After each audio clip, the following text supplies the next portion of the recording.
আমরা এ পর্যায়ে যাচ্ছি শেরেবাংলা নগরে। আপনারা যেমনটি জানেন, এবারই এই প্রথমবারের মতো এই বাণিজ্য মেলার যে পুরাতন মাঠ ছিল শেরেবাংলা নগর, সেখান থেকে ঈদের একটি আনন্দ ম্যাচ মিছিল কিংবা র্যালি যাই বলি না কেন সেটি শুরু হয়েছে। আমাদের সহকর্মী আখলাকুস সাফা এই র্যালির সাথেই আছে।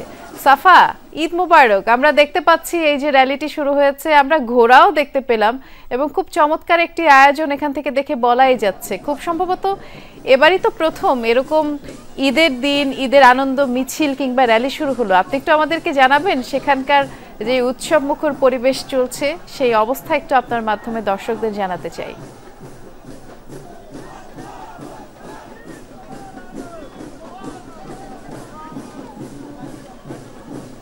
খুব সম্ভবত আমার সহকর্মী সাফা শুনতে পাচ্ছে না, তবে আমরা দেখতে পাচ্ছি দর্শক খুব সুন্দর করে এখানে যারা আছেন ঈদের নামাজের পরে, ঈদ জামাতের পরে সবাই হাতে হাত মিলিয়ে কাঁধে কাঁধ মিলিয়ে এই ঈদের যেই আনন্দ র্যালি তাতে অংশগ্রহণ করেছে। সবাইকে দেখেই মনে হচ্ছে খুব উৎফুল্ল। এই প্রথমবারের মতো শেরেবাংলা নগর অর্থাৎ আগের যেই বাণিজ্য মেলার মাঠ ছিল পুরাতন, সেখান থেকেই কিন্তু ঈদের এই ঈদ আনন্দ উৎসব 2025 যেটি শুরু হয়েছে, সবাই যাচ্ছে সেখানে। আমরা দেখলাম সুসজ্জিত 3টি ঘোড়াও আছে এবং পেছনে মানুষের যেই কাতার। ঈদের আনন্দ র্যালি বা ঈদ বলে কথা, এই আনন্দ র্যালিতে আনন্দ মিছিলে যে যেভাবে পারছে অংশগ্রহণ করছে। আমাদের একজন সহকর্মী আখলাকুস সাফাও কিন্তু এই র্যালিতেই আছেন। তিনি যখনই এই সংযুক্তি স্থাপন হবে আমাদেরকে সেখানকার অবস্থা আরো বিস্তারিত করে জানাতে পারবে। আসলে ঈদ মানেই তো খুশি, ঈদ মানেই আনন্দ, তবে ঈদের দিন কোনো র্যালি কিংবা মিছিল এটি আসলে আমি এই প্রথমবারের মতো দেখছি। এটি নিশ্চয়ই একটি উৎসব মুখর পরিবেশ এবং এটি ঈদের আনন্দে একটি বাড়তি মাত্রা যোগ করবে সেটি বোঝাই যাচ্ছে। দর্শক আপনারা দেখছেন খুব সম্ভবত এই র্যালিটি এগোচ্ছে, এগিয়ে এর যে ফাইনাল ডেস্টিনেশন যেটাকে বলা হয় সেখানে পৌঁছাবে। আমরা দেখতে পাচ্ছি সবাই বেশ খুশি, আনন্দ উৎসব মুখর পরিবেশে এই র্যালিটি চলছে, সুশৃঙ্খলভাবে চলছে এবং এর আগে এই র্যালিটি যাতে সুন্দরভাবে চলতে পারে এজন্য পুলিশ, র্যাব থেকে শুরু করে গোটা নগরীকে একেবারে নিরাপত্তার যেই চাদর সেই চাদরে ঢেকে ফেলা হয়েছে। আমরা দেখছি সেখানে ব্যান্ড পার্টিও আছে, নেচে গেয়ে ঈদের আনন্দর যেই মাত্রা তারা আরো বেশি বাড়িয়ে তুলছে।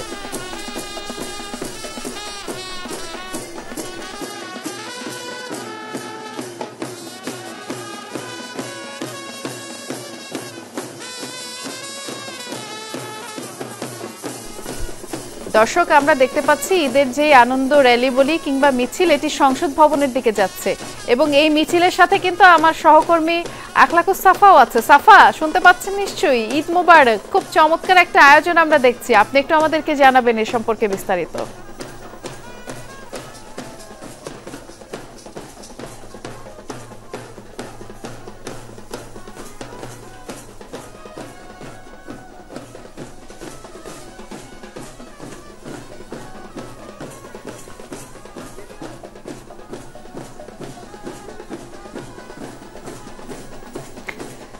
শেরেবাংলা নগরে আছি আমরা, এই আনন্দ মিছিল যাচ্ছে সংসদ ভবনের দিকে এবং ঢাকের তালে তালে সবাই সেখানে এগোচ্ছে। ঈদের জামাতের পরে এই মিছিলটি শুরু হয়। আমাদের সহকর্মী আখলাকুস সাফা আছে এই বহরে, সাফার কাছে যাচ্ছি। সাফা, ঈদ মোবারক। ঈদ মোবারক বৃষ্টি। এই মিছিলের আয়োজন সম্পর্কে একটু জানাবেন। সবাই তো বেশ আনন্দ উদযাপন করে এগোচ্ছে, নিশ্চয়ই সংসদ ভবনের দিকে যাচ্ছে।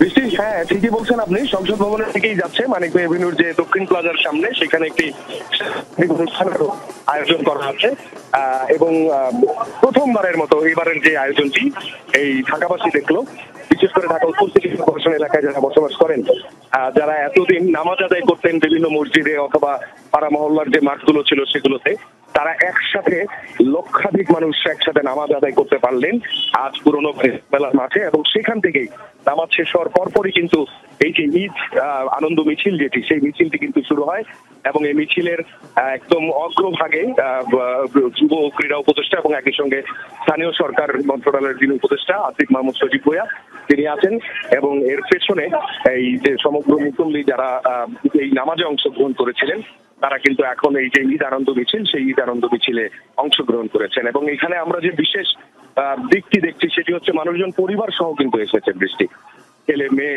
স্ত্রী নিয়েও কিন্তু অনেকেই এই যে মিছিলে অংশগ্রহণ করেছেন এবং এই মিছিলে তারা যে স্লোগানগুলো দিচ্ছেন এবং তারা প্রত্যেকেই একজন আরেকজনের সঙ্গে যে কথাগুলো বলছেন সেগুলো হচ্ছে যে এই আয়োজনটা যাতে থাকে, অর্থাৎ এটি যেন শুধু এই একটি বছরের জন্য নয়, প্রত্যেক ঈদেই এই যে সুলতানি আমলের অর্থাৎ 400 বছরের ঢাকার যে ইতিহাস, সেই ইতিহাসে আগে এমনটা করা হতো, বলা হয় সুলতানি আমলে অর্থাৎ মোগল আমলে এরকম একটি মিছিল করা হতো ঈদের নামাজের।